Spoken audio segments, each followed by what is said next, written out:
ГСП онлайн. Городские новости сейчас.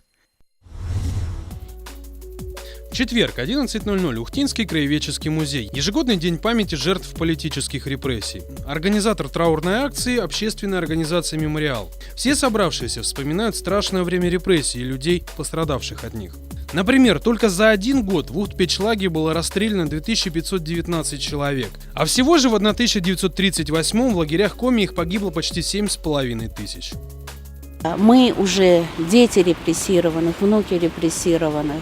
Как можем больше рассказывать об этих страшных временах. Чтобы почтить память погибших, пришли родственники репрессированных, ветераны Великой Отечественной войны и молодежь, учащиеся железнодорожного техникума. Для студентов эта дата еще и материал для изучения. После торжественного возложения цветов для них организована экскурсия.